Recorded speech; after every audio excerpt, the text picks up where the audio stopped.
우리 다 같이 우리 교회가 신앙 고백으로 고백하는 사도신경을 함께 고백하고 오늘 우리 교회 생활 가이드 첫 번째 강의 시작하도록 하겠습니다. 함께 신앙 고백하겠습니다.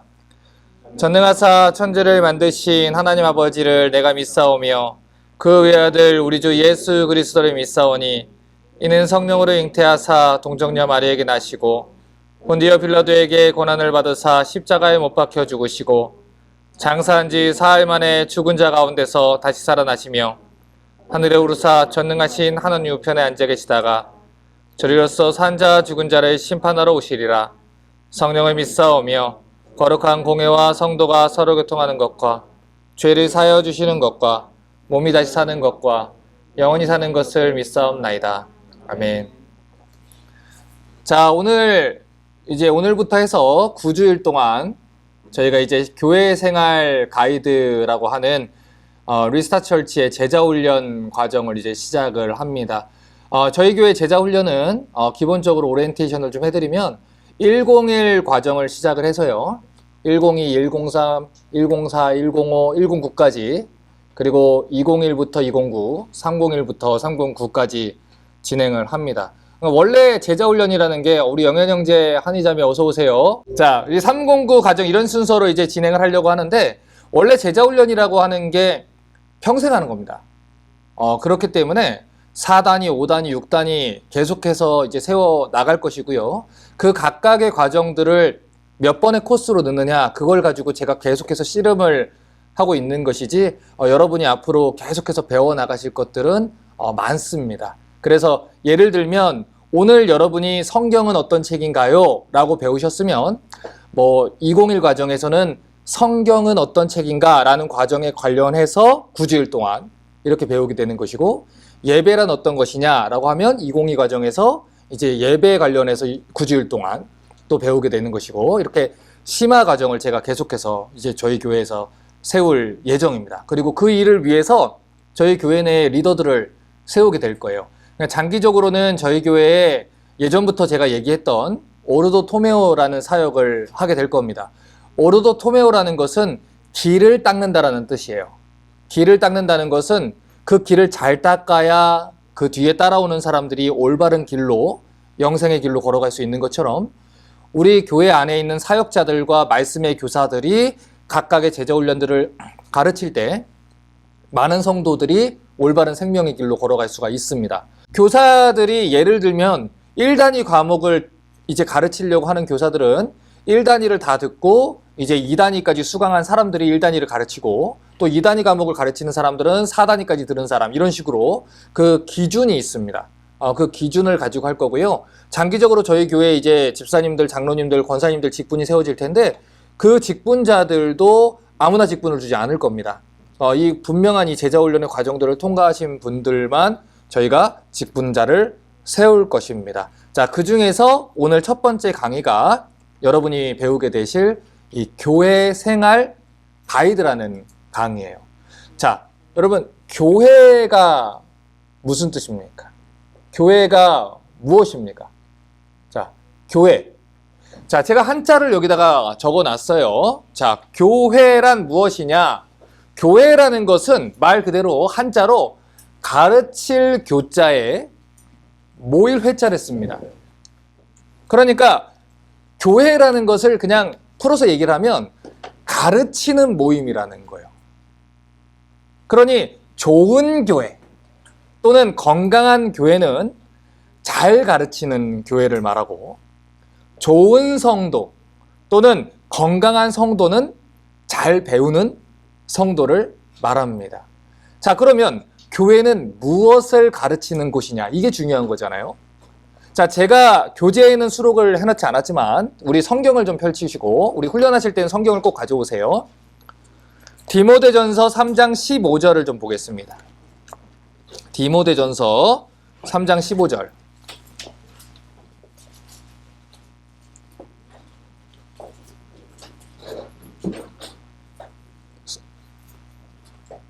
자, 교재에 수록되지 않은 성경 구절들을 제가 말씀을 드리는 건 교재를 수록한 시점보다 제가 이 강의를 준비를 더 했다는 얘기입니다. 그러니까 당황하지 마시고 증보판엔 또 들어갈 거예요.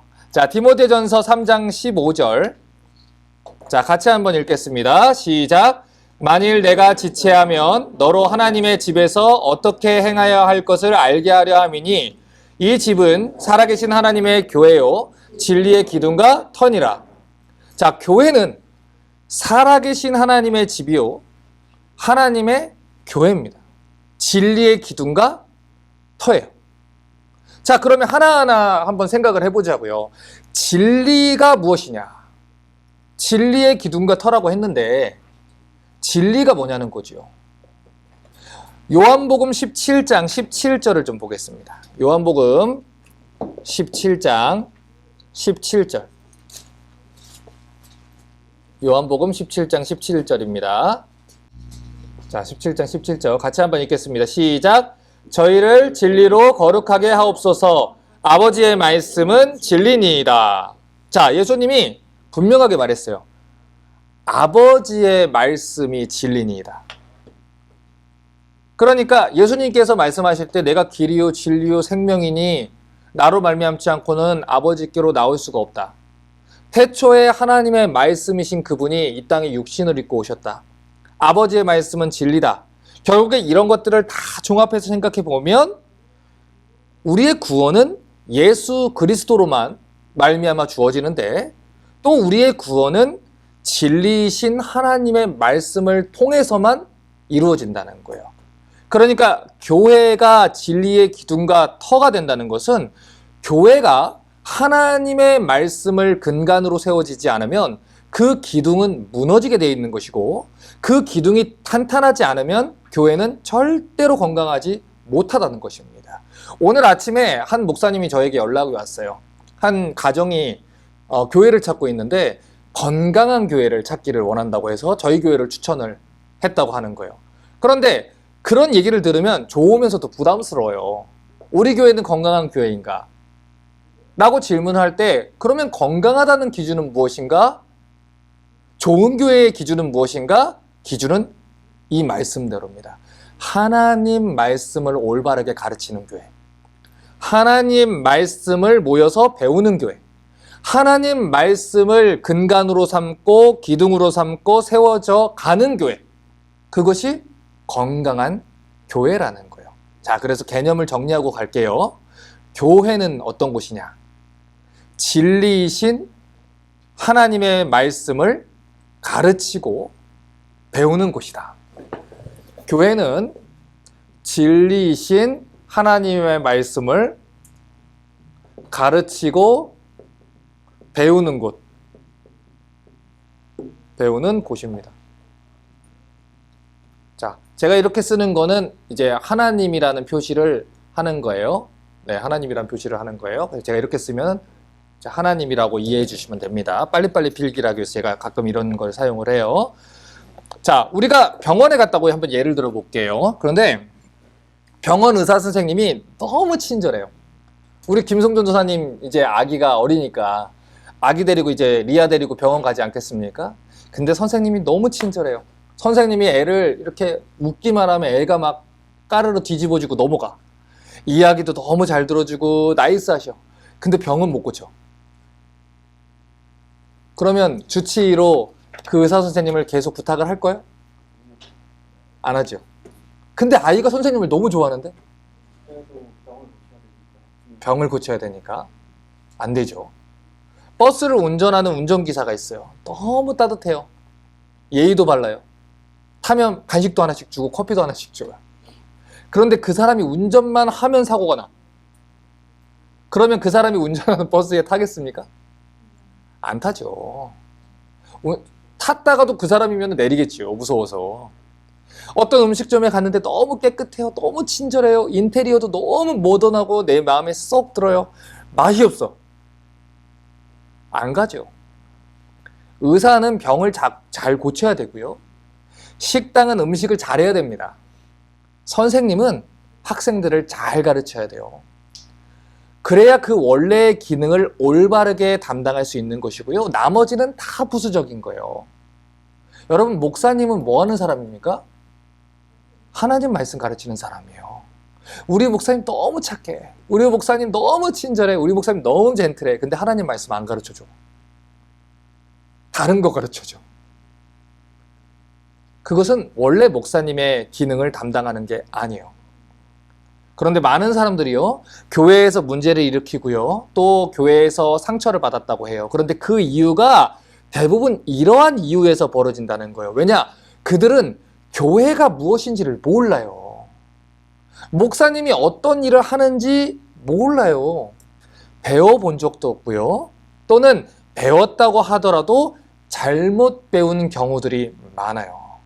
우리 현대교회의 이 병폐 중에 하나가 어떤 거냐면, 첫 번째는 일단은 어서 우리 교회 오세요 하다가 오기만 하면 어서 우리 주일학교 선생님 좀 해주세요. 이제 교회 온 지 한 달밖에 안 된 사람들 오자마자 선생님으로 막 데리고 가는 거예요. 이 사람은 아무것도 몰라요. 구원받지 않았어. 성경을 몰라. 교회를 몰라. 아무것도 모르는데 그 사람 아래에서 아이들이 성경을 배우기 시작해요. 그런데 정말 신기한 건 뭐냐면요, 교회를 다닌 지 한 1년이 되고 2년이 되잖아요. 그럴싸하게 기도하는 법을 배우고요, 그럴싸하게 신앙생활하는 법을 배운다는 것입니다. 그러다 보면 자기도 모르게 자기가 구원받았다고 착각하게 되는 것이고, 사람들이 얘기한 바대로 잘못된 신앙관과 교회관을 가지고 이 믿음 생활을 하게 되는 거예요. 그러다 보니 이 교회가 건강하게 세워지지 못하는 것이죠. 교회가 무엇이냐? 어떤 교회가 건강한 것이냐? 교회가 무엇을 위해서 존재하느냐? 성경이 얘기하는 것을 배우지를 않아요. 그러다 보니 교회 생활을 어떻게 하는 게 건강한 건지, 바르게 하는 건지를 모르는 것입니다. 그래서 교회에서 오래 생활을 했는데 성경으로 올바르게 이 진리의 말씀으로 이 파운데이션이 세워지지 않은 사람들이 얘기를 들어보면요, 내 생각은이 강해요. 하나님의 말씀으로 배우는 게 아니에요. 하나님의 뜻을 어떻게 하냐면, 마치 무당들이 막 점치다가 갑자기 영감이 떠올랐다, 뭐 이렇게 아는 것처럼 그렇게 깨닫는 경우가 많아요. 오늘 갑자기 기도하다가 내 마음에 이런 생각이 떠올랐어. 이런 생각이 오는 거예요. 그래서 옛날에 우리 예전에 청년들 중에 그런 사람들 많았어요. 기도하는 가운데 내가 어떤 자매를 사모하는 거야. 근데 기도하는 가운데 그 자매가 자꾸 생각이 나. 아, 계시구나. 그래서 그 자매한테 가가지고 하나님이 너를 내 신부로 맞으라고 했다. 또 무슨 소리냐. 이렇게 돼서 이런 일들이 많아요. 성경적으로 기도가 뭔지를 모르니까, 성경적으로 어떻게 우리가 믿음 생활을 해야 되는지 모르니까 자기들끼리 신앙생활을 이 올바른 파운데이션이 아니라 자꾸 자기들끼리 이렇게 하는 거예요. 그래서 자기들끼리 얘기를 합니다. 배우자 기도 시작했냐고, 배우자 기도 얼마나 중요한지 아냐고. 성경이 그렇게 얘기합니까? 우리가 기도할 수 있지요. 하지만 하나님께서 무엇을 먹을까, 무엇을 입을까 다 하나님이 다 아신다 그랬어요. 하나님의 나라와 하나님의 의를 위해서 기도하라고 하셨어요. 자, 그런데 배우자 기도를 해야 된다는 거예요. 하세요. 하는 거 가지고 뭐라 하지 않아요. 하나님 앞에 기도하지 못할 게 뭐가 있습니까? 하지만 그 근거가 어디서 나왔냐는 얘기를 하는 거예요. 배우자를 위해서 기도할 때도 하나님의 나라와 하나님의 뜻을 위해서 기도해야 되는 거예요. 내가 결혼하는 것이 하나님의 나라와 하나님의 의를 위해서 하는 것이면 그렇게 하는 것이지요. 내가 결혼 안 하는 것이 하나님의 나라와 하나님의 의를 위해서 안 하는 것이면 그렇게 하는 것이지요. 그런데 우리는 근거가 없어요. 교회를 오래 다니면서 들은 것을 가지고 카더라 통신이라 그러죠. 거기에 우리 신앙의 파운데이션이 있다 보니까 자꾸 잘못된 이 신앙들이 형성이 되는 거예요. 자, 그러니까 첫 시간에 개념을 잘 정리를 하자고요. 교회는 진리신 하나님의 말씀을 가르치고 배우는 곳이에요. 목사는 진리신 하나님의 말씀을 가르치는 사람이에요. 물론 목사님의 성품이 좋아야죠. 도덕적으로도 모범이 돼야죠. 그런데 그 모든 것들은요, 하나님의 나라와 하나님의 의를 위해서 부가적인 거예요. 하나님의 말씀을 전하는데 방해가 되지 않기 위해서 우리가 모본이 되는 것이지요. 다른 어떤 무엇도 하나님의 말씀을 가르치는 것보다 우선되지 않아요. 여러분, 신방은 중요합니다. 하지만 하나님의 말씀을 연구하고 하나님의 말씀을 올바르게 깨달아 사람들에게 전파하는 것보다 앞서지는 않아요. 여러분, 교회를 이끌고 가기 위해서는 행정도 중요합니다. 신방도 중요해요. 여러분, 우리가 음식을 먹을 때 이왕이면 일회용 용기보다 예쁘고 고급진 그 접시에다 담는 게 훨씬 보기가 좋지요? 근데 맛이 없어. 뭐가 중요합니까? 음식 맛이 더 중요해요. 물론 예쁜 접시에 담기면 중요하죠. 하지만 음식 그 맛이 훨씬 중요한 거예요. 좋은 재료로 깨끗하게 맛있는 음식을 만들고 그걸 예쁜 그릇에서 담으면 더 좋은 것이죠. 그런데 우리는 이 본질적인 게 흔들린다는 거예요. 교회 건물이요? 있으면 좋지요. 여러 가지 시스템? 있으면 좋지요.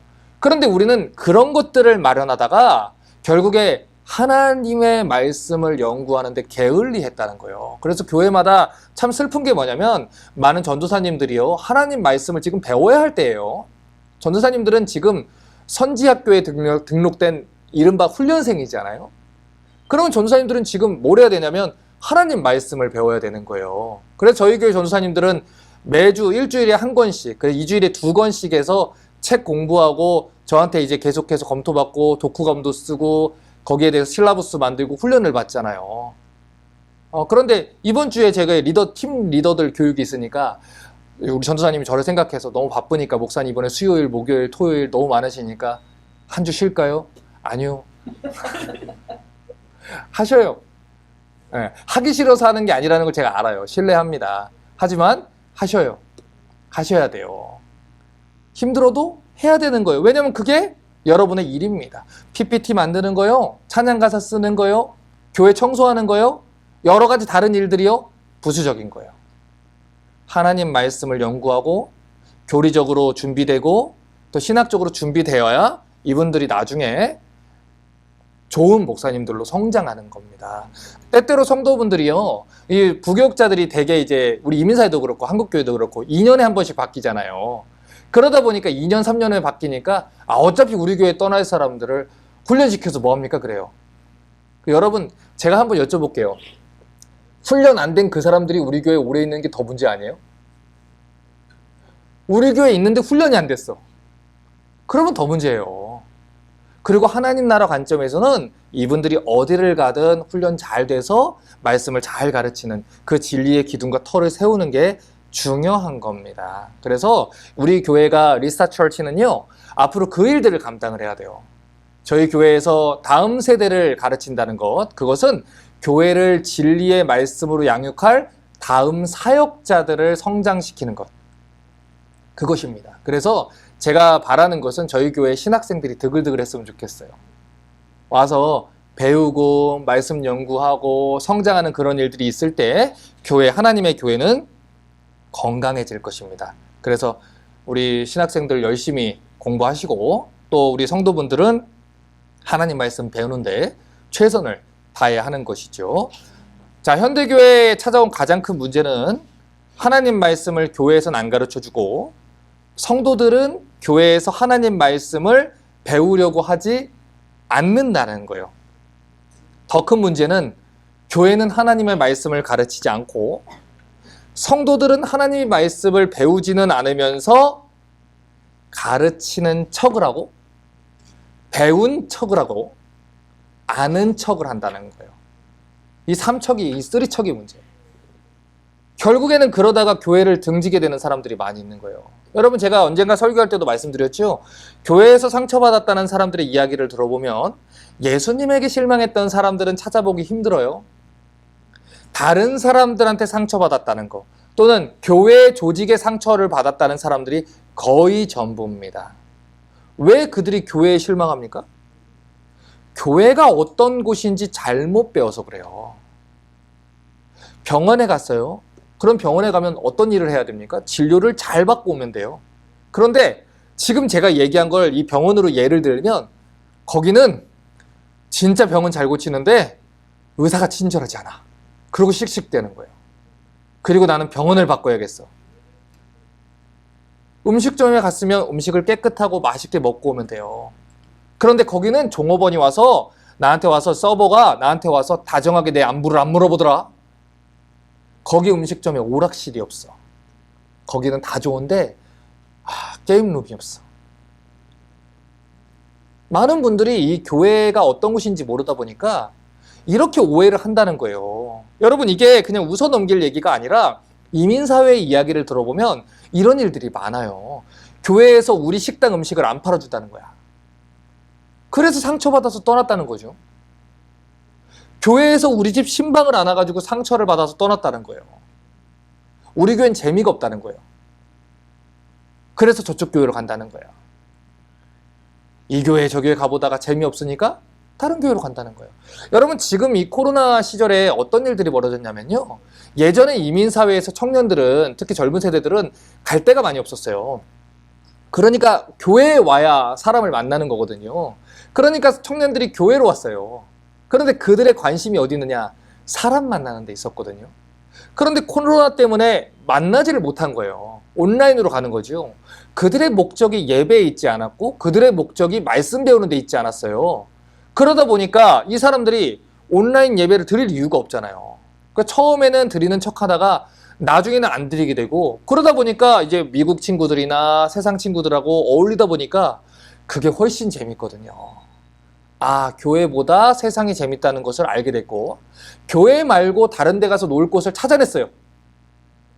그러다 보니 이 사람들은 교회를 떠나는 거예요. 애초부터 교회가 사람들을 불러올 때에 교회는 원래 이런 곳이야 라고 하나님의 말씀을 가르치는 것으로 그 사람들을 이끌어오지 않았기 때문에 그 사람들에게 세상보다 더 재밌는 것 또는 세상과 비등하게 재밌는 것으로 사람들을 유혹해 왔기 때문에 그것이 떨어졌을 때 교회를 가야 되는 이유를 잃어버리게 된 것입니다. 자, 예를 들어 볼게요. 교회 예를 들어서 우리 할로윈 축제 하죠? 세상에서 할로윈 축제 하잖아요. 여러분, 교회에서 할로윈 축제 때 세상 사람들하고 경쟁하기 위해서 우리가 교회에서 그런 동일한 행사를 해줘야 되는 이유가 있습니까? 없어요, 여러분. 성경적인 근거를 찾아보세요. 없어요. 여기 그랩바인 몰에 가면요, 그게 한 바퀴 돌면 사탕 다 줍니다. 거기 가서 받으세요. 거기 가면 사탕 한참 받아요. 신나게 아이들이 받습니다. 교회가 하나님의 헌금을 가지고 그 일을 해야 되는 이유가 없어요. 그런데 우리는 이 행사 저 행사 사람들을 즐겁게 하기 위해서 많은 일들을 벌이기 시작했어요. 교회가 모이는 이유는요, 한글 학교를 위해서 모이는 게 아니에요. 물론 그 자녀가 하나님의 말씀을 배우게 하기 위해서 한글 학교를 오픈할 수는 있어요. 하지만 그게 주된 목적은 아니라는 거예요. 교회가 모이는 것은 자녀들에게 친구를 만들어주기 위해서가 아니에요. 자녀들을 즐겁게 하기 위해서가 아니에요. 사업 파트너를 구하기 위해서도 아닙니다. 그런데 이 모든 것들이 잘못되다 보니까 이 교회에 대해서 잘 모르다 보니까 이런 일들이 벌어지는 거예요. 성경이 말하는 교회라는 거에 대해서 알지 못하니까 이런 일들이 벌어지는 겁니다. 그러다 보니 어떤 성도들은 교회 와서 이렇게 물어보는 거예요. 목사님, 이 교회는 우리 자녀를 위해서 무엇을 해줄 수 있죠? 질문이 잘못됐어요. 이렇게 대답할 수 있는 거죠. 저희 교회는 여러분이 하나님의 말씀을 잘 가르칠 수 있는 신실한 부모로 성장할 수 있도록 여러분을 제자훈련시키겠습니다. 제가 원하는 건 그게 아니고요. 저희 아이들이 신나게 뛰어놀 수 있는 교회를 원합니다. 신나게 뛰어놀려면 왜 여기 있습니까? 밖에 나가면 신나게 뛰어놀 곳이 많습니다. 어제 우리 아들내미 밖에 나가서 이제 바람 쐬주니까 신나게 뛰어놀고 저녁에 일사병이 나가지고 얼마나 고생했는지 몰라요. 밖에 나가면 신나게 뛰어놀 곳이 많아요. 자기 시계도 잃어버리고 신나게 놀다가 왔어요. 여러분, 놀 때는 밖에 가면 많이 있어요. 여러분, 교회는요, 하나님 말씀 배우는 곳이에요. 그래서 교회 생활 가이드라는 것을 우리가 시작을 하는 거예요. 자, 첫 시간으로 우리 교재 2페이지를 펼게요. 자, 가이드 1, 성경은 어떤 책인가요? 자, 챕터를 보겠습니다. 자, 먼저 네모 안에 있는 글을 읽어볼게요. 한국어 위키백과라는 곳을 보면 성경을 이렇게 정의합니다. 통상 기독교 또는 유대교 신앙의 최고 경전을 일컫는 말로 거룩한 글이다. 이 말을 간단하게 풀어 이야기하면 성경은 기독교의 경전이라는 말입니다. 하지만 기독교인들에게 성경은 단순히 종교 경전 이상의 의미가 있습니다. 성경과 교회에서는 성경을 하나님의 말씀, 계시라고 부릅니다. 자, 교회에서는요, 성경을 하나님의 말씀이라고도 하고요. 하나님의 계시라고도 이야기를 해요. 자, 계시. 계시란 무엇일까요? 이거 계시를 영어로 레벨레이션이라고 얘기를 해요. 레벨레이션을 간단하게 설명을 드리면 하나님이 인간에게 자신이 누구인지를 보여주는 모든 방법이나 사건을 말해요. 계시는 하나님이 인간에게 자신이 누구인지 보여주는 사건, 방법. 말씀으로도 하실 수 있고요. 또 꿈으로도 하실 수 있고요. 하나님께서 이 자신을 드러내기 위해서 사용하는 것이 바로 계시입니다. 자, 그런데 성경에 나타난 계시는요, 크게 두 종류로 나눠볼 수 있어요. 자, 첫 번째는 뭐냐? 자연 계시가 있고요. General Revelation이라고 하고요. 이것을 이제 Natural Revelation이라고 해요. 자연 계시. 같은 말로 일반 계시라고 합니다. 두 번째는 특별 계시, Special Revelation이 있어요. 자, 일반 계시는 그냥 말 그대로 풀어서 설명하면 일반적인 방법으로 계시하는 거예요. 그러니까 하나님을 믿지 않는 사람들도 볼 수 있는 거. 특별 계시는 말 그대로 특별한 방법으로 계시하는 거예요. 이것은 특별한 사람들한테 주어지는 거예요. 특별한 사람들이 볼 수 있는 거예요. 자, 지금 이 일반 계시를 자연 계시다라고도 제가 볼 수도 있다고 했는데 그 이유가 모든 사람들이 자연을 보잖아요. 성도는 자연을 보는데 불신자는 자연을 못 보는 게 아니잖아요. 다 보잖아요. 그래서 이것을 자연 계시라고 하고 일반 계시라고 하는 겁니다. 예를 들어서 제가 식물을 기른다고 할 때요. 저는 이제 마이너스 손이에요. 그래서 제가 손을 대는 식물들은 모두가 다 이제 네, 권사님 잘 알고 계시네요. 다 죽어요. 다. 죽음을 맞이합니다. 자, 그런데 제가 어느 날 산책을 하다가 여기저기 이렇게 펴있는 꽃을 봤어요. 특별히 저희가 한 4월, 3월, 4월 이렇게 되면 텍사스는 블루본에 피잖아요. 그렇죠? 근데 그걸 보면서 저는 늘 하나님을 봐요.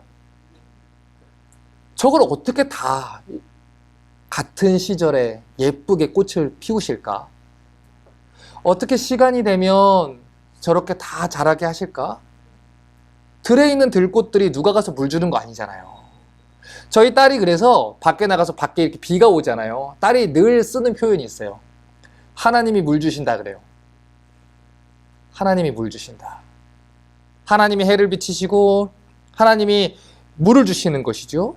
하나님이 나무들과 꽃을 먹이시지 않으면 어떻게 그게 예쁘게 자라겠습니까? 하늘에 떠 있는 구름을 보면서 아침과 저녁으로 뜨고 지는 해와 달을 보면서 우리는 하나님에 대해 생각을 해요. 이게 자연 계시예요. 그 자연 계시, 자연을 통해서 드러난 계시, 일반적으로 모든 사람에게 보여진 계시, 그래서 일반 계시다, 자연 계시다 이렇게 얘기를 하는 겁니다. 성경 찾아볼게요. 마태복음 5장 45절입니다. 마태복음 5장 45절.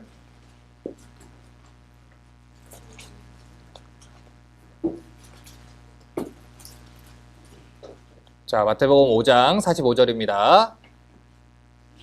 자, 네이버 라인을 하시는 분들은 특별한 사정이 없으시면 화면을 켜주시기 바랍니다. 여러분 하시기 좋은데 여러분을 위해서 집중하시기가 그게 좋아요. 마이크는 끄시더라도. 자, 마태복음 5장 45절 봅니다. 함께 읽겠습니다. 시작. 이같이 한즉 하늘에 계신 너희 아버지의 아들이 되리니 이는 하나님이 그 해를 악인과 선인에게 비치게 하시며 비를 의로운 자와 불의한 자에게 내리우심이니라. 자, 태양이 지금 있는 것보다 조금 더 가깝다면 모든 동식물들이 다 타 죽는다 그래요. 반대로 태양이 지금 있는 것보다 조금 더 멀리 가면 모든 동식물들이 다 얼어 죽을 수 있다고 얘기를 하죠. 매일 아침에 해가 뜹니다. 하늘에서 비가 내려요. 그 비가 또 수증기로 올라가서 하늘로 올라가고 이 자연의 섭리들이 이루어집니다. 자, 그런 모든 현상들을 사용하셔서 천지를 보존하시는 분이 누굽니까? 하나님이십니다. 여러분은 지금 이 질문에 대한 대답을 하나님이라고 했어요. 자, 하나님을 믿지 않는 사람들은 뭐라고 대답할까요? 자연이 그렇게 하는 것이다 라고 얘기를 하겠지요. 그렇기 때문에 일반 계시로, 자연 계시로 하나님에 대한 이야기가 들어와도요, 이 타락한 인간은 하나님을 볼 능력을 상실해 버렸어요. 그래서 영적으로 거듭난, 성령으로 거듭난 구원받은 성도들은 그 모습을 보면서 하나님을 바라보게 되는 특별한 은혜를 받았습니다. 그들에게는 이 특별 계시가 유효한 거예요. 그런데 이 자연 계시를 가지고 있는 사람들은 하나님을 발견하지 못한다는 거예요. 왜냐하면 일반 계시만으로는 하나님을 알 수가 없어요. 어렴풋이 창조주의 존재를 그냥 어렴풋이 인식하는 것이지만 그분이 천지를 창조하신 여호와 하나님이라는 것을 알기에는 부족하다는 것이죠. 그 이유가 무엇이냐? 창세기 3장에서 인간이 죄로 타락했기 때문이에요. 이사야 59장 2절을 보겠습니다. 이사야 59장 2절.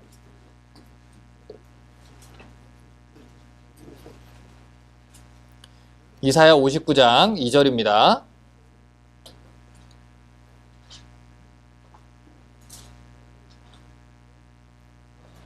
자, 함께 읽겠습니다. 시작.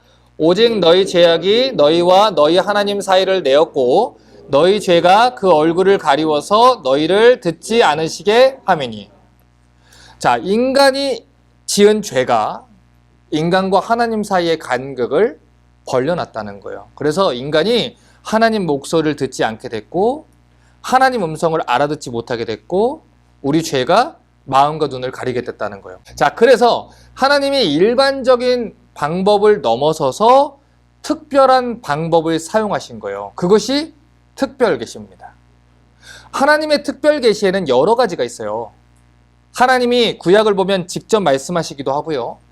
선지자들을 세워서 대신 말씀을 전하기도 합니다. 그것을 대언한다라고 얘기를 해요. 꿈이나 환상 같은 것들을 통해서 하나님이 말씀을 전하게 하기도 했어요. 기적을 일으키기도 하셨어요. 하나님이 여러 가지 방법을 통해서 자신을 알려주기를 원했고요. 그런 특별 계시들의 목적은 하나입니다. 하나님이 어떤 분인지 알려주시고 가르치기 위함이라는 거예요. 자, 그래서 우리 특별 계시의 목적을 여러분이 좀 이해를 하셔야 돼요. 목적은 하나님이 누구신지 알려주기 위함이다. 특별 계시의 목적은 하나님이 누구신지 보여주고 가르쳐주기 위함입니다. 자, 이 특별 계시 중에서도 부분적으로 계시됐던 것을 이렇게 종합해서 하나님께서 당신의 사람들과 교회를 통해 완성본으로 주신 하나님의 계시가 있습니다. 그것이 뭐예요? 성경이에요, 성경. 그러므로 하나님을 알기 위해서는 무엇을 봐야 돼요? 성경을 봐야 되는 거예요. 자, 교재 3페이지를 보세요. 성경이 어떻게 구성되었는지에 대해서 좀 배울 건데요. 자, 여러분 이 101 과정에서는 제가 특별히 여러분 교회를 이렇게 오래 다녀도 누군가한테 좀 물어보기가 조금 그런 내용들을 제가 의도적으로 좀 얘기를 할 거예요. 그러니까 목사님 저런 것까지도 설명을 해주시네 하는 것까지 하셔도 2번, 3번 체크한다 생각하시고 들으시면 됩니다. 자, 성경은요 구약과 신약으로 나눠져 있어요.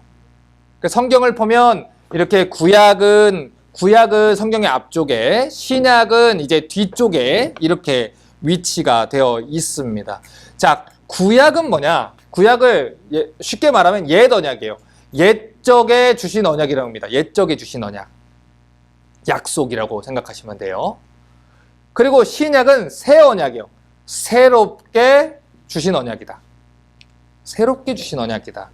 여기서 말하는 새롭게 주신 언약이라는 것은 옛날 것을 다 없애버리고 지우고 무효! 이게 아니라 하나님께서 그 구약의 언약을 다 성취를 하시고 예수님께서 그 구약의 약속대로 오신 예수님이 새롭게 우리에게 주신 언약이라는 얘기를 하는 거예요. 옛날 게 1번 계획이 틀렸으니까 다 지우고 2번으로 하자 이게 아니고 그래서 업데이트 됐다라고 생각을 하시면 이해가 좀 빠르실 것 같아요.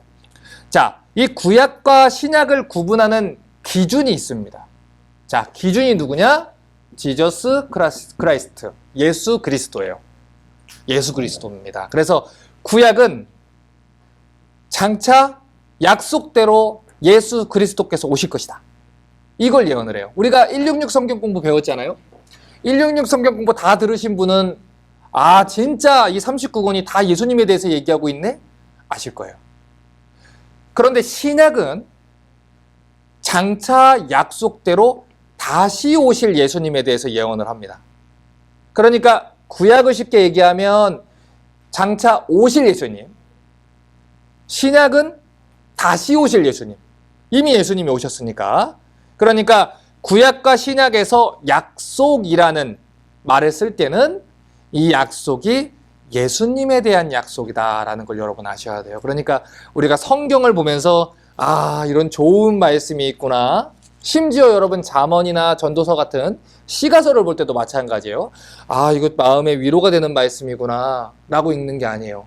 이 메시지는 누구를 발견해야 돼요? 예수님을 발견해야 되는 거예요. 오늘 설교자가 자신이 주장하는 것을 주장하기 위해서 얘기를 하는 게 아니에요. 누구를 발견해야 되는 거예요? 예수님을 발견해야 되는 거예요.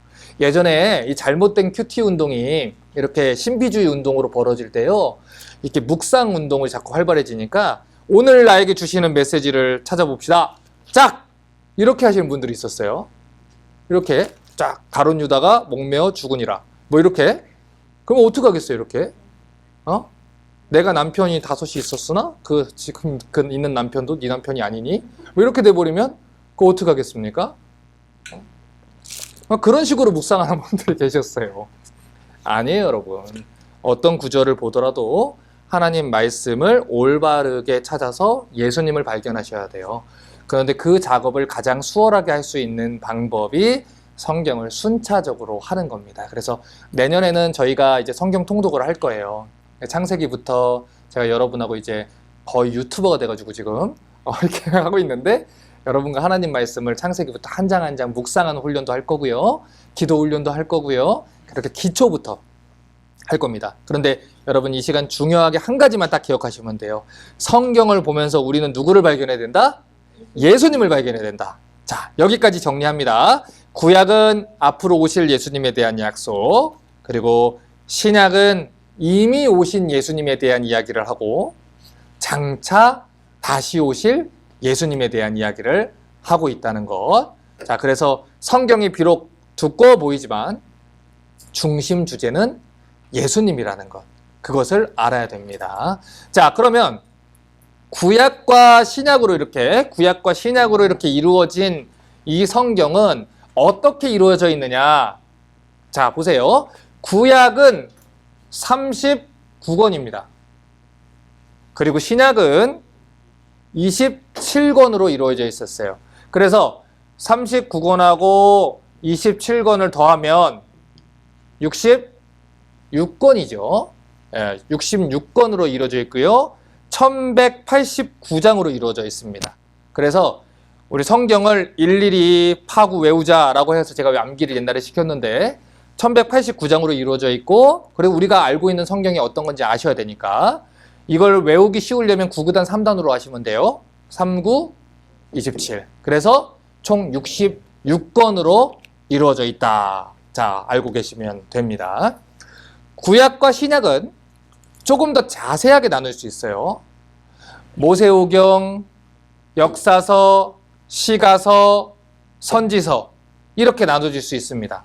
자, 그런데 제가 3페이지의 표를 보시면 각각의 이걸 장르, 책의 그 장르입니다. 장르에 어떤 책들이 포함되어 있는지를 제가 적어놨어요. 예를 들면 모세오경은 창세기, 출애굽기, 레위기, 민수기, 신명기 이렇게 5권이 있어요. 5권이 포함되어 있습니다. 자, 우리가 모세오경이라고 말을 할 때는요, 이 5권을 얘기를 해요. 그리고 구약의 역사서다라고 얘기를 하면 여호수아부터 에스더까지의 12권을 얘기를 해요. 자, 그런데 여기서 우리가 생각해 봐야 되는 게 뭐냐면, 여러분이 이제 성경을 찾으실 때요, 성경에 익숙하지 않은 분들이 성경을 찾는 걸 되게 어려워하세요. 그리고 현대 교회가 그렇게 또 만들었어요. PPT에 다 띄워주니까 성도들이 성경을 가지고 다니기가 뭐한 거예요. 그래서 저도 이제 앞에서 설교를 하다 보면 되게 재미있는 광경을 발견하는데 성도들이 이제 하나님 말씀을 경외하는 마음을 가지고 서서 읽겠습니다. 성경을 들어요. 근데 앞에 화면에 있어. 그러면 제가 다 공감하니까 웃는 거 아니에요. 내가 이걸 봐야 되는지 저걸 봐야 되는지 모르겠는 거야. 이걸 보자니 왠지 바리새인 같기도 하고 저걸 보자고 하니 있는데 안 들고긴 좀 뭐하고 하는 거죠. 그런데 여러분 예배 때는요. 성경책을 들고 다니시는 게 좋아요. 자, 이유는 자, 성경책 좀 주실래요? 자, 전도사님 성경은 아무거나 다친 것 같아가지고 줄을 제가 안 될 것 같고 자, 우리 청년 자매가 이렇게 줄을 쳐놨는데 성경을 가지고 다니실 때는 왜 가지고 다니셔야 되느냐? 우리 교회 설교를 듣는 기본 자세는 이렇게 되셔야 돼요. 자, 이제 지금부터 시작하면 성경 앞에 두고 펜 들고 하이라이트 놓고 줄 치고 메모해 가시면서 쓰셔야 돼요. 제가 하는 예화를 쓰실 필요 없어요. 이 본문의 이야기를 쓰셔야 돼요. 이유가 무엇입니까? 여러분이 언젠가 스스로 묵상을 하거나 성경을 가르치게 되거나 누군가가 질문을 하거나 또는 여러분의 자녀들에게 하나님 말씀을 가르치실 때에 그 질문을 들을 때에 여기에서 답변하기 위함이에요. 답변하기 위함입니다. 예를 들어 지금 마태복음 9장 37절에 36절에 우리 지연자매가 무리를 보시고 민망히 여기시니 라는 뜻을 가슴이 찢어질 정도로 아파하다라고 이렇게 적어놨어요. 제가 이번 주 설교 때 이거 얘기할 본문인데 이렇게 적어놓으면 본문에 대해서 설명할 때 본인이 할 수 있다는 것이죠. 그래서 이 성경은요, 이렇게 옆에 이렇게 공간이 있는 열린 노트 성경이라는 이 성경을 저는 추천을 합니다. 그래서 필요하신 분들은 얘기하면 교회에서 좀 단체로 구매할 수 있도록 좀 도와드릴게요. 자, 그래서 저희 교회에서는 앞으로 세례를 받거나 교회 등록하신 분들은 이걸 하나씩 드렸으면 좋겠어요. 이렇게 드렸으면 좋겠고 큰 글씨로 있어야 됩니다. 여러분 그 핸드백에 성경이 이제 들어가기가 너무 어려우니까 조그만 거 들거나 핸드폰에 들거나 그렇게 하시는데 여러분 그렇게 되면요 나중에는 성경책 안 들고 다녀요. 그리고 여러분 말씀 기록할 데가 없습니다. 성경이 제일 중요해요.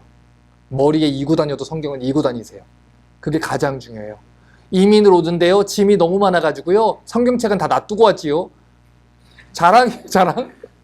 아니에요, 여러분. 가장 먼저 챙겨야 되는 게 성경책이고요. 여러분의 유산 중에 1번은요. 부동산이 아니에요. 성경책입니다. 아버지, 어머니가 평생 사랑했던 이 성경책을 나눠주는 거예요. 제 자녀들한테 물려주는 것을 목표를 두시고 보셔야 됩니다. 자, 그런데 이 얘기를 해야 되는 미안해요. 다시 한 번 더. 자, 여러분이 가지고 있는 이 성경을 보시면요. 이렇게 옆에 보시면 이렇게 색인 돼 있어요. 색인.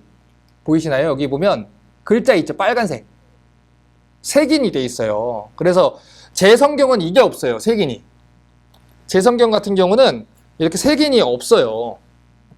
없어서 찾기가 힘든데 여러분 성경을 선물해 주실 때는 색인이 있는 걸 선물해 주십시오. 그리고 이왕이면 지퍼가 있는 게 보관하는 데 좋아요. 이 색인을 가지고 여러분이 찾으시면 되는데 3페이지 교재를 보면 창세기 옆에 가로하고 창이라고 써놨습니다. 그게 이 색인의 줄임말이에요. 그래서 예를 들어서 여호수아를 봅시다 라고 하면 수라고 써 있습니다. 그래서 수라는 데를 찾아가시면 되시고 사사기를 보겠습니다 하면 삿이라고 써 있는 데를 보시면 돼요. 여러분 성도분들 중에 성경 찾겠습니다 할 때 같이 이렇게 돌아가면서 읽다 보면 본인이 느리다 보니까 민망해 하시는 분들이 있어요. 여러분 민망해 하실 필요 없어요. 당연히 교회 생활을 오래 안 했고 성경을 많이 안 찾아봤기 때문에 어색한 게 당연한 겁니다. 시간이 지나면요 찾을 수 있어요. 본인이 천천히 묵상하다 보면 찾을 수 있어요. 그러니까 여러분 리더 되신 분들은 기다려 주셔야 되고요. 우리 자녀들에게도 이것들을 자꾸 가르쳐 주셔야 되는 거예요. 자, 성경 찾는 거요? 어려워요. 그런데 익숙해져요. 여러분 용기를 내시고 마음이 편안해지시라고 제 얘기를 하면요. 그 에스라라고 하는 그 성경의 약자가 지금 뭐죠? 스죠. 에스더는 뭐예요? 에예요. 예전에 제가 새벽기도 설교하는데 제 설교 시간에 에라고 돼 있더라고요. 그래서 제가 2번 확인을 안 하고 자신 있게 에스라 1장을 설교했어요. 근데 성도들 은혜를 받고 지나갔어요. 다음 날에 누가 에스더 2장 하더라고요. 평생 지금 목회하고 있는 저도 헷갈려요.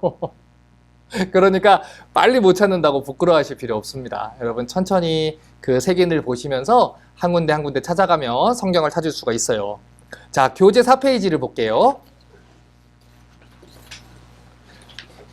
구약의 모세오경은 어떤 책들을 이야기하고 어떤 이야기들을 합니까? 이 3페이지에 있는 표를 보시면서 여러분 나중에 이렇게 찾아서 써가시면 좋겠어요. 시간이 없으니까 제가 다 부르진 않을 거고요. 이 성경의 가장 앞에 있는 창세기, 출애굽기, 레위기, 민수기, 신명기 5권입니다. 왜 모세오경이라 하느냐? 전통적으로 이 5권을 모세라는 사람이 썼기 때문이에요. 모세가 쓴 5권의 성경이다 라는 뜻입니다. 자, 그러면 모세오경에는 어떤 이야기들이 기록되어 있느냐? 하나님이 세상을 창조하신 이야기가 기록되어 있지요.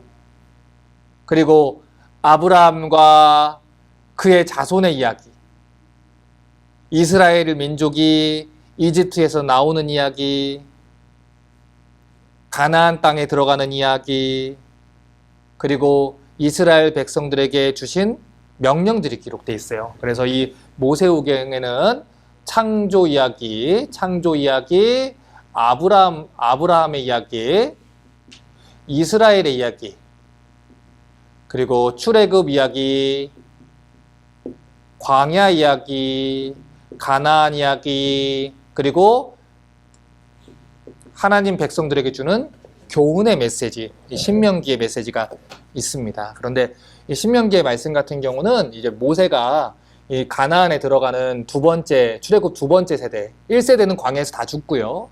2세대가 남아있기 때문에 그들에게 이제 옛날의 교훈을 가지고서 이제 설명해 주는 거예요. 그러다 보니까 여러분 출애굽기부터 민수기까지 있었던 이야기들이 좀 중복돼서 나오는 것을 볼 수가 있는 겁니다. 그러니까 성경 통독을 이렇게 막 하다가 이거 읽은 것 같은데? 민수기에서 읽은 것 같은데? 신명기는 그냥 넘어가야지? 이렇게 넘어가면 안 돼요. 네, 관점이 달라요. 관점이 달라서 얘기를 하는 거니까 여러분 그렇게 알아두시면 되고요. 자, 역사서는 말 그대로 이거는 이스라엘이라는 뜻입니다. 이스라엘의 역사. 제가 지금 약자를 좀 계속 쓸 거예요. 계속 쓰다 보면 여러분 익숙해져요. 이스라엘의 역사 이야기를 얘기를 하는데, 이스라엘이 가나안에 들어가서 정착하는 이야기, 그리고 왕국이 세워지고 멸망당하는 이야기가 기록되어 있어요. 이스라엘이 이제 정착,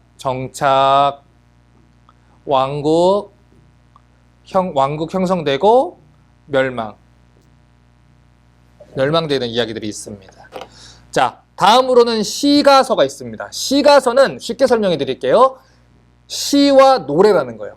노래 가짜를 씁니다. 시와 노래.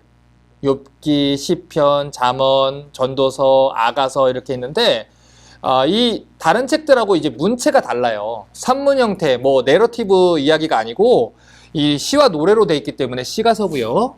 여기에는 많은 사람들이 자기 신앙을 담아서 쓴 그 시와 교훈들이 기록되어 있습니다. 시와 노래, 교훈들 이렇게 기록되어 있다. 여러분 보시면 될 것 같아요. 그리고 이제 5페이지를 가면 시가서 뒤에 선지서가 나옵니다. 그런데 이 선지서는요, 대선지서, 소선지서 이렇게 나눠져요. 대선지서가 이제 이사야부터 5권, 소선지서가 12권이고요. 여러분 이 부분은 구약성경 훑어보기 제가 강의 166 성경 공부에 있어요. 보시면은 잘 아실 수 있을 것 같고요. 이 선지자들은 하나님 말씀을 받아서 하나님 뜻을 백성에게 전하는 사람이에요. 그래서 이 선지자들의 예언은 미래에 대한 예언도 있고요. 이 현재 상황에 대한 강력한 경고가 있어요. 예를 들어서 너희들이 어떻게 여호와를 버리고 우상을 섬길 수 있느냐라는 책망, 지금 시대에 대한. 또 한편으로는 장차 너희를 심판할 것이다, 또는 장차 메시아가 오실 것이다, 이런 미래에 대한 예언이 있습니다. 자, 그런데 왜 이걸 소선지서, 대선지서로 나누느냐? 대선지자들은 위대하고 소선지자들은 좀 마음이 좀 좁고 그러냐? 그게 아니라 분량 때문이에요. 분량. 그 분량 때문에 임의적으로 조금 작은 것들은 12권을 뒤로 이렇게 몰아놓은 것입니다. 자, 교재 6페이지 볼게요. 신약 성경도 5장르로 이렇게, 이게 4장르로 이렇게 나눠볼 수 있습니다. 4장르로 나눠볼 수 있는데, 신약 성경이 이제 복음서와 역사서, 그리고 이제 서신서, 예언서, 이렇게 나눌 수 있어요. 그러니까 여러분 성경을 보면 신약에 빨간색으로 이제 색인된 책이 나오잖아요. 가장 앞에 기록된 게 복음서예요. 그런데 이 복음서는 마태, 마가, 누가, 요한 4명의 저자가 기록을 했습니다. 그래서 사복음서라고 하는 건 복음서가 4개다라는 뜻이에요. 그리고 각각의 복음서들은 예수님에 대한 이야기를 합니다. 이 복음서는 예수님에 대한 이야기를 하고 있어요. 예수님이 어떤 분인지, 어떤 일을 했는지, 어떤 일을 할 것인지, 이렇게 이야기 중심적으로 기록되어 있습니다. 그런데 복음서가 왜 4개나 되냐? 우리는 주일 설교 때 지금 마가복음 배우잖아요. 근데 복음서가 4개가 되는 이유가 뭐냐면 예수님의 사역과 설교 그리고 그분의 모습을 각기 다른 이 4사람이 본 것을 가지고 이렇게 총합해서 기록해 놓은 거라서 그래요. 예를 들면 이런 거예요. 우리가 코끼리를 본다고 해볼게요. 그러면 한 사람이 코끼리에 대해서 코끼리는 이랬어 저랬어 하는 것도 좋죠. 그런데 4명이 같이 보고 그 부분에 대해서 본인이 더 보고 생각한 거에 대해서 얘기를 하는 것들이 훨씬 더 풍성하겠죠. 예를 들면은 이 누가복음 6장을 보면요, 이 오른손이 말라버린 사람에 대한 기적이 있어요. 그런데 다른 복음서는요, 마태와 마가가 마태복음 12장, 마가복음 3장, 누가복음 6장이 똑같은 사건을 얘기를 하는데 누가만 그 손이 오른손이었다라고 얘기를 해요. 그 이유가 뭐냐면 누가의 직업이 의사였거든요. 의사 눈에 보이는 게 뭐예요? 환자의 그 상태예요. 그러니까 다른 사람들은 그게 안 보이는 거예요. 근데 누가는 보여요. 그러니 누가의 기록이 아니었으면 우리가 그 오른손이었다는 것을 알지 못하는 거죠. 그런데 영적으로 오른손이라는 것은 성경에서 하나님의 권능을 상징을 하는 그 신체기관이에요. 유대인들의 히브리적인 문화에서 오른손은 권능을 상징을 해요. 그러다 보니 오른손이 말라버렸다는 것은 누가복음의 문맥에서 하나님의 그 백성들이, 그 회당이, 유대인의 공동체와 교회가 그 권능이 말라버린 상태를 상징하는 것입니다. 그러니 그것을 보면서 누가복음의 기록을 모르면 우리는 알지를 못하는 것이죠. 또 이 마태복음을 보면 이 베드로가 예수님과 자신을 위해서 이 물고기 위에서 동전 꺼내가지고 세금 내는 거나 이 다른 복음서에서 나오지 않는 이 동전의 단위가 나와요. 마태의 직업이 뭐예요? 세리예요. 그러니까 누가 같은 사람은 그게 별로 관심이 없어요. 뭔 동전을 냈든지 말든지. 그게 중요한 게 아니에요, 지금 누가는. 그런데 마태는 중요해요, 그게. 정확하게 써보려고. 그런 거예요. 그래서 이 예수님의 제자들 중에 예수님에 대한 복음서를 기록한 내용을 정리를 해서 풍성하게 기록을 한 거죠. 간혹 어떤 사람들이 뭐 도마복음, 유다복음 들어보셨죠? 다른 복음서를 얘기를 해요. 그런데 그 복음서들이 여기 정경에, 이걸 정경이라고 합니다. 캐논이라 그래요. 66권을. 이 정경에 들어오지 않는 이유가 뭐냐면 그 복음서들이 2세기 영지주의 이단들의 영향을 받았거나 그 예수님의 제자가 직접 쓴 것이 아니다라고 여겨졌기 때문에 이 교회 역사 속에서 교부들과 또 이 교회 리더들이 외경 또는 위경, 거짓 위자를 씁니다. 가짜다 이거.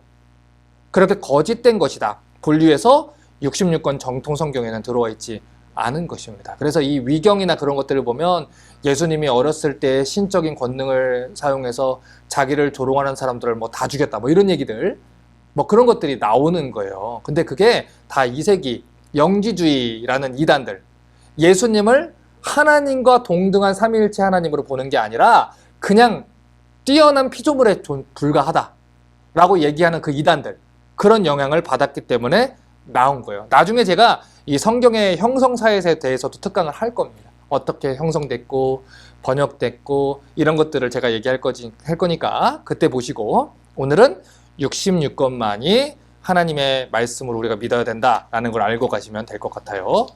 자, 다음으로 신약의 역사서를 볼 텐데 신약의 역사서는 사도행전 하나를 말합니다. 사도행전. 이 사도행전의 이야기는 이 교회의 형성과 교회가 복음이 어떻게 전파되었는지 이 교회에 대한 얘기를 해요. 그래서 초대교회의 역사를 얘기하고 있는 게 사도행전입니다. 물론 바울의 서신이나 뭐 다른 사도들의 서신을 보면 이 교회에 어떤 일들이 있었는지를 알 수 있는 기록들이 있어요. 그런데 대부분의 교회의 역사는 이 사도행전에서 기록하고 있기 때문에 우리는 이것을 신약의 역사서로 보는 거고요. 자, 다음으로 서신서를 보면 서신, 우리가 서신을 띄운다 그런 얘기하죠. 그런 것처럼 편지예요. 서신서는 이거는 편지입니다. 편지예요. 그런데 이 편지는 교회에 보낸 편지도 있고요. 개인에게 보낸 편지도 있어요. 예를 들어서 고린도 전서, 고린도 후서는 고린도에 있는 교회에게 보낸 편지인 거예요. 갈라디아서는 갈라디아 지방에 있는 편지인 거예요. 그러니까 예를 들어 달라스에 보냈다 그 시절에 했으면 달라스서가 됐겠죠. 달라스에 있는 교회들에게 보내는 편지, 애리조나에 있는 교회에 있는 편지, 뭐 이런 거예요. 자, 이 서신서에는 어떤 이야기들이 기록되어 있냐면 이 서신서는 크게 두 가지로 나눕니다. 바울 서신이 있고요. 공동 서신이 있어요. 뭐 일반 서신이라고도 해요. 공동 서신을 일반 서신이다 라고도 얘기를 하기도 합니다. 이 바울 서신은 말 그대로 바울이 쓴 13권의 책을 말해요. 바울이 쓴 책이 너무 많다 보니까 묶은 거죠. 반면에 이 공동 서신은 바울 외에 다른 사람들이 공동으로 쓴 편지를 이렇게 묶어 놓은 겁니다. 장르로. 그래서 공동 서신이라고 하고 일반 서신이라고도 이렇게 불러요. 그런데 이런 편지들을 통해서 우리는 뭘 배우냐면 교회들에게 쓴 편지잖아요. 그러니까 교회는 어떻게 해야 되는지, 하나님의 교회인 성도들은 어떻게 믿음 생활을 해야 되는지, 우리의 실제적인 이 성도의 삶의 가르침을 얘기를 합니다. 그래서 여러분, 우리가 로마서를 배웠지만 우리가 서신서를 제대로 공부하지 않으면요, 성도가 어떻게 살아야 되는지를 몰라요. 근데 서신서가 어렵거든요. 왜냐면 편지다 보니까 이걸 하나하나 따지면서 곱씹으면서 읽어봐야 되는데 그거를 대충 읽으면 당연히 의미를 알 수가 없잖아요. 그 당시 상황도 알아야 되고요. 왜 이 편지를 썼는지도 알아야 되고요. 어떤 상태였는지도 알아야 되고요. 그렇기 때문에 이 서신서를 배우는 게 어렵지만 성도들이 그걸 연구하지 않으면 여러분 절대로 우리 성도들의 올바른 삶을 볼 수가 없습니다. 자, 오늘 첫 시간이기 때문에 제가 조금 더 합니다. 양해를 구하고요. 혹시라도 나가셔야 되는 분들은 나가셔도 좋습니다. 자, 신약의 예언서에는 어떤 이야기들이 기록되어 있느냐? 이 예언서는 계시록 하나입니다. 저희 교회가 나중에 좀 정착을 하면 제가 요한계시록을 또 설교를 할 거예요. 세미나도 할 거고 설교도 할 거고 할 건데 이 요한계시록은 예수님의 제자 중 한 사람인 요한, 사도 요한이라고 불리죠. 이 반모섭이라는 곳에 유배를 당합니다.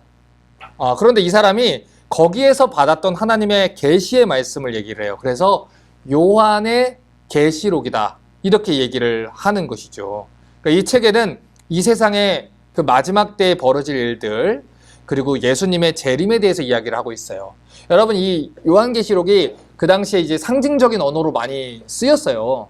그러다 보니까 많은 사람들이 이 요한계시록이 신비로운 말씀이다라고 해가지고 자꾸 영적인 해석으로 다른 얘기를 하려고 합니다. 그런데 자, 성경은 누구에 대한 얘기라 했죠? 예수님에 대한 이야기입니다. 그래서 요한계시록도 장르는 다르지만 다른 성경과 동일하게 우리는 예수님에 대한 이야기를 발견해야 하는 것이지 그것을 가지고 자꾸 문자적으로 또 알레고리적으로 풍의적으로 자꾸 다른 이야기를 해서 상상의 나래를 펼쳐서 성경을 만들어가면 안 됩니다. 안 됩니다. 우리 이거 다 차근차근 배울 거예요. 자, 그래서 우리 요한계시록까지 기록에 대한 얘기를 봤고요. 이 계시록은 마지막 때에 벌어질 일들과 예수님의 재림의 때에 어떤 일들이 벌어질지 얘기를 하고 있다는 거 알고 가면 좋겠습니다. 자, 다음으로 성경에 사용된 언어에 대해서 볼게요.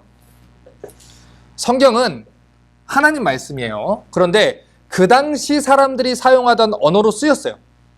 그래야 이해를 할 거 아닙니까? 그래야 전달을 하겠죠. 자, 그런데 구약 성경과 신약 성경은요, 이 쓰인 언어가 다릅니다. 자, 좀 뒤집을게요. 자, 양면입니다. 놀랍지 않습니까? 네. 자, 카메라 앵글은 잡아주세요.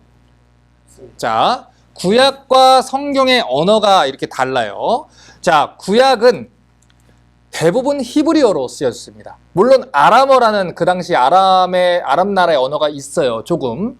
그런데 대부분이 히브리어로 쓰여져 있어요. 그래서 여러분 뭐 이렇게 생긴 거 막 그림같이 그려져 있는 거 있죠? 제 방에 히브리어 성경이 있으니까 보고 싶으신 분들은 언제든지 오셔서 네, 보시면 돼요. 약간 발음이 약간 독일어 같고 그래요. 베레시트 바라 엘로힘 막 이렇게 해서 약간 독일어 같고 그래요. 그런데 이 히브리어로 쓰여져 있고, 그리고 이 신약 성경은 헬라어로 이렇게 쓰여져 있습니다. 이거 여러분 헬라어 있으니까 여러분 보실 분들은 제 서재 와서 보셔요. 자, 이 헬라어는 그리스어로 보시면 돼요. 성경에 기록된 헬라어는 코인의 헬라어라고 얘기를 하는데, 이 신약 성경과 구약 성경은 시대적으로 한 400년 정도 이렇게 차이가 납니다. 그러니 그 시대를 지배하고 있는 나라가 다르겠죠? 로마가 이 그리스 이어서 통치를 할 때 언어를 이제 이 알렉산더 대왕부터 해서 언어를 통합시켜 버렸잖아요. 그리스어로. 그러다 보니까 신약 시대에는 헬라어가 이 통합적인 메시지였어요. 그래서 제가 신약 성경에 우리 헬라어에 이렇게 기록됐습니다 라고 제가 설교 중에 얘기를 하면 신약 성경의 이 원래의 언어라고 얘기합니다. 우리는 이 언어가 번역된 거잖아요. 한글 성경은. 그러니까 원래 언어는 이렇습니다 라고 얘기를 하는 거고요. 성경은 40여 명의 사람들이 1600년 동안 40명의 1600년 동안 각기 다른 위치에서 시간대에서 다양한 직업을 가진 사람들이 성경을 기록했어요. 자, 그러면 이런 질문이 와요. 사람이 썼지 않습니까? 근데 왜 그게 하나님 말씀이에요? 교회가 만들어낸 책이잖아요. 이런 질문이 나와요. 자, 이걸 가르쳐서 성경의 영감설에 대한 문제라 그래요. 영감됐다. 우리 영감이 떠올랐어 이런 얘기 하죠? 네, 비슷한 개념이에요. 자, 우리 베드로후서 1장 21절 여러분 교재에 있죠? 1장 21절 함께 한번 읽겠습니다. 시작. 예언은 언제든지 사람의 뜻으로 낸 것이 아니요 오직 성령의 감동하심을 입은 사람들이 하나님께 받아 말한 것임이라. 자, 하나님께 받았다는 거예요. 교재 8페이지 또 보겠습니다. 디모데후서 3장 15절부터 17절 시작. 또 내가 어려서부터 성경을 알았나니 성경은 능히 너로 하여금 그리스도 예수 안에 있는 믿음으로 말미암아 구원에 이르는 지혜가 있게 하느니라. 모든 성경은 하나님의 감동으로 된 것으로 교훈과 책망과 바르게 함과 의로 교육하기에 유익하니 이는 하나님의 사람으로 온전케 하며 모든 선한 일을 행하기에 온전케 하며 함이니라. 자, 성경은 하나님이 하나님의 사람들을 성령으로 감동시켜서 쓰게 하신 책입니다. 그런데 이 말은요, 사람들이 기계적으로 받아 적었다는 얘기가 아니에요. 여러분 성경을 보면요, 물론 하나님이 받아 적어라 하신 부분도 있어요. 자, 이사야 30장 8절 적어놨죠, 제가. 이사야 30장 8절 읽겠습니다. 시작.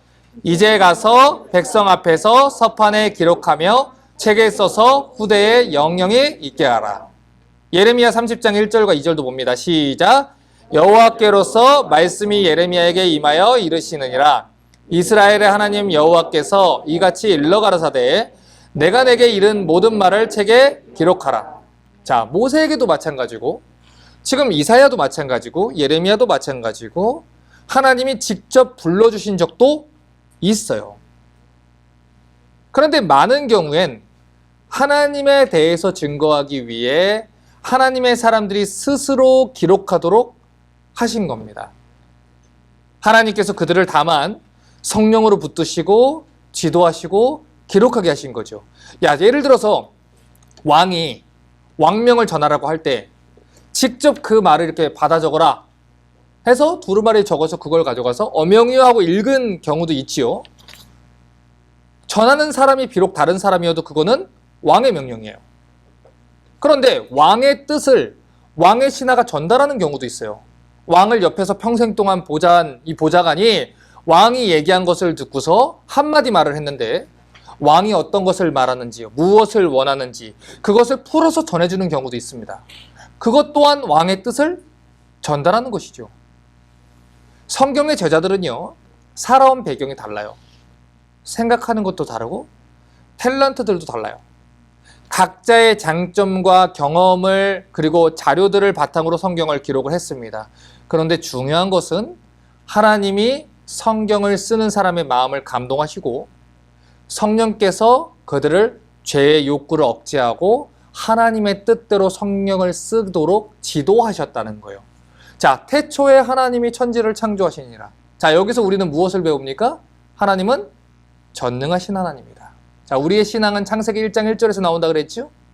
그것을 믿는다면 하나님의 영광으로 하나님께서 그들을 자유롭게 기록할 수 있게 하시되 그들의 죄를 억제하시고 성령으로 지도하셔서 성경을 쓰게 하셨다는 것. 전능하신 하나님께서 하실 수 있다는 것은 전혀 문제가 되지 않습니다. 그래서 우리가 유기적으로 영감됐다라고 표현을 하는데 성경에 영감이 되었다는 성경적인 이 견해는 하나님이 각각의 저자들의 마음을 감동하시고 그들의 특성들과 은사들을 사용하시되 그들이 하나님에 관해서 하나님 중심적으로 쓸 수 있도록 지도하셨다라고 보는 것이 성경적인 성경의 영감설입니다. 자, 9페이지 볼게요. 자, 그러면 하나님이 우리에게 성경을 주신 이유가 무엇이냐? 우리 방금 전에 디모데후서 3장 15절부터 17절을 봤습니다. 자, 하나님께서 우리에게 성경을 주신 이유가 무엇이냐? 자, 성경에 이렇게 얘기를 합니다. 성경은 구원에 이르는 지혜가 있도록 합니다. 자, 우리가 성경을 통하지 않고서는 우리가 죄인이라는 걸 인식할 수 있습니까? 없습니다. 로마서를 통해서 또 복음서를 통해서 우리에게 구원자가 필요하다는 것을 배웠기 때문에 예수 그리스도를 손 내미는 것이죠. 그것이 구원에 이르는 지혜가 있게 하는 거예요. 하나님, 내가 죄인입니다. 나에겐 소망이 없습니다. 나에게 예수가 필요합니다. 이것이 바로 하나님을 경외하고 하나님을 필요로 하는 지혜입니다. 성경을 통해서 우리가 얼마나 죄인인지를 배워요. 그걸 통해 하나님만이 구원주라는 것을 배웁니다. 또 성경은 하나님의 사람들을 교훈하고 교육하기 위해서 주어졌어요. 그래서 방금 전에 읽었던 말씀을 보면 교훈과 책망과 바르게 함과 의로 교육하기에 유익하다. 그래서 우리는 하나님의 말씀으로 책망받아야 돼요.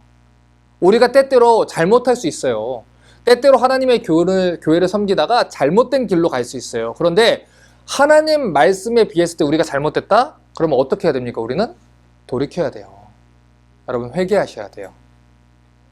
회개하셔야 되는 겁니다. 다음으로 하나님의 사람으로 온전하게 하기 위해서. 자, 우리의 구원은요, already. 자, 이미 우리는 구원 받았어요. 그런데 not yet이에요.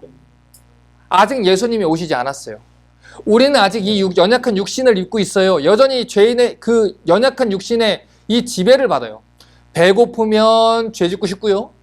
피곤하면 화가 나요. 육신이 연약해서 그래요. 이 모든 것들은 주님 다시 오시는 날 새 몸을 입고 우리는 이제 해결을 받습니다. 그날 우리의 구원이 완전하게 성취가 되는 거예요. 그런데 우리는 already와 not yet 이 사이에 있기 때문에 온전하게 성장해가는 성화의 과정이라는 것을 겪고 있단 말이에요. 그래서 하나님의 사람들이 성화의 과정을 한다는 건 이겁니다. 하나님 말씀이 오늘 이렇게 썼으니 나는 이렇게 살아보자. 그 발버둥을 치기 위해서 여러분 큐티라는 걸 하는 거예요. 매일매일 하나님 말씀을 묵상하는 거예요. 그거 안 하고서 내가 영적으로 성장한다? 절대로 있을 수 없습니다. 내 인생이, 내가 인성이 정말 이 막가는 인성이면 나는 원래 이래 이러는 게 아니에요. 어떻게 해야 됩니까? 하나님 말씀 보고 날마다 온전하게 성장하기 위해서 뼈를 깎는 노력을 해야 되는 거예요. 그것을 위해서 가슴을 치고 기도해야 되는 거예요. 그런데 나는 원래 이러니까 니들이 맞춰라. 아니에요, 여러분. 못된 시어머니가 며느리한테 하는 것처럼 하지 마세요, 여러분. 여러분이 바뀌셔야 되는 거예요. 다음으로 하나님의 사람으로 모든 선한 일을 행할 능력을 갖추기 위해서 하나님 말씀을 주셨다 그랬어요. 하나님 말씀, 청년이 무엇으로 자기 행실을 깨끗게 하겠습니까? 주의 말씀을 따라 삼갈 때 하나님의 선한 일을 행할 능력을 갖출 수 있는 거예요. 여러분 매일매일 하나님 말씀 묵상하면서요, 여러분 계속 훈련을 해가셔야 돼요. 여러분 턱걸이 같은 거 하면요 올라가기 힘들어요. 아시죠? 힘들어요. 안 하면요 갑자기 2개, 3개로 떨어져 버려요. 하나 올라가는 건 되게 힘들어요. 그는 나중에 못해요. 근데 훈련하면 돼요. 육체 훈련도 되지만 경건의 훈련도 분명히 성장이 있습니다. 여러분 그러니 계속해서 훈련하시는데 그 자리에 계셔야 돼요. 계속 그 자리에 계시고 훈련받기를 자꾸 애를 쓰시고 그래야 여러분 성장하십니다. 자, 다음으로 자 요한복음 20장 31절을 좀 같이 한번 읽겠습니다. 시작. 오직 이것을 기록함은 너희로 예수께서 하나님의 아들 예수 그리스도이심을 믿게 하려 함이요 또 너희로 믿고 그 이름을 힘입어 생명을 얻게 하려 하심이라. 자, 결국에는 예수님을 믿고 영원한 생명을 얻게 하기 위해서라는 거예요. 여러분 그러니까 구원받기 위해서는 무엇을 해야 됩니까? 성경 배워야 돼요. 하나님 말씀 배워야 됩니다.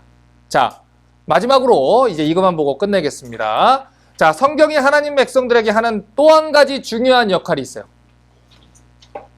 시편 119편 104절과 105절 교재 있죠. 같이 한번 읽겠습니다. 주의 법도로 인하여 내게 명철케 됐으므로 모든 거짓 행위를 미워하나이다. 주의 말씀은 내 발의 등이요 내 길의 빛이니이다. 자, 이것은 인생을 인도하는 거예요. 인도하신다. 자, 예를 들을게요.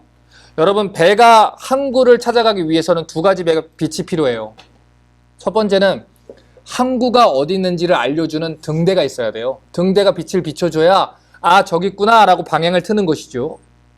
그런데 아무리 등대가 비춰줘도요 배에 전조등이 안 달려 있으면요 선장이 아무리 운전을 잘해도 암초에 걸려서 배가 난파될 수 있습니다. 그래서 이 2가지 빛이 필요한 거예요. 그런 생각으로 지금 시편 기자가 얘기를 하는 것입니다. 하나님의 말씀이 없으면 나는 하루도 살 수 없습니다. 이 얘기예요. 여러분 그 당시에는요 지금처럼 형광등 있을 때가 아니에요. 램프 들고 간단 말이에요. 그 등잔에 기름을 넣어서 간단 말이에요. 멀리 보이지 않아요. 당장에 요만큼만 비춰요. 그런데 그 램프가 비추지 않으면 당장에 넘어지게 되죠. 다윗이 그 얘기를 하는 거예요.